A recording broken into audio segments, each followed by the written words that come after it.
Le café racer n'est pas mort. Il vit depuis bientôt 60 ans et ce n'est pas Triumph qui dira le contraire. Cette Truxton RS rallie tous les codes par son look, mais aussi par sa finition et ses matériaux sans reproche. C'est une vraie machine à plaisir par son moteur de 1200 cm3 et sa maniabilité qui la rend joueuse à souhait.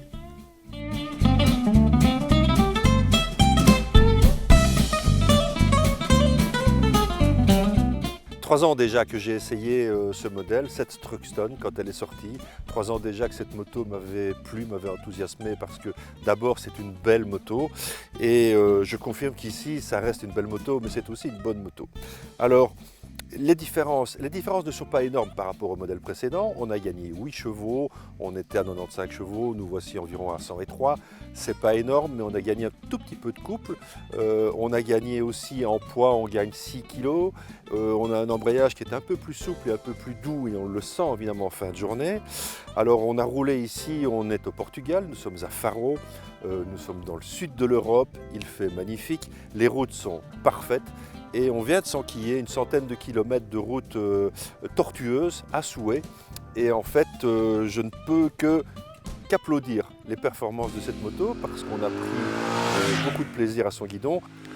On a roulé en fait pendant toute une journée et sur des routes ici, on est dans le sud de l'Europe, on est au Portugal, nous sommes à Faro et en fait les routes qu'on a empruntées sont des routes qui sont faites pour la moto. Alors excellent grip donné par ses pneus, mais aussi d'un autre côté, on s'aperçoit que cette moto est bien faite, bien fabriquée. Pourquoi? D'abord elle est excellemment suspendue. J'ai cru au début que ça allait être un peu trop souple, mais en fait pas du tout. Le freinage est au-dessus de tout soupçon. J'ai pas grand-chose à dire vraiment sur cette moto. On a enquillé à un moment donné un petit fond de 6e. Je dois dire que ça va vite, malgré l'absence de protection. À ce moment-là, évidemment, on a du vent qui vient sur les épaules, qui vous soulage un petit peu sur les poignets. Les poignets, voilà peut-être en fait la petite chose qui, entre guillemets, pourrait fâcher. On le sait quand on l'achète. C'est une position sur l'avant. On est fin de journée. Et je dois bien avouer que je sors mes poignets parce que forcément, en ayant roulé à un rythme aussi soutenu, on tape dans les freins. Donc en tapant dans les freins, on s'appuie très fort sur les poignets. Maintenant, à un rythme un peu plus cool, on pourrait évidemment s'épargner, je crois, ces petites douleurs. Mais néanmoins, bon, voilà, c'est la petite chose que je peux constater sur cette moto.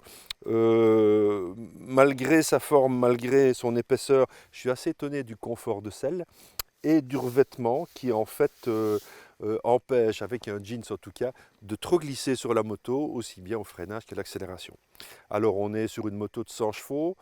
100 chevaux pour moi, en fait, on est pratiquement dans la configuration idéale. On est en dessous de 200 kg à sec, on est avec 100 chevaux et pour moi, là, on est dans le compromis idéal. On ne se fait pas peur, ça va très très bien.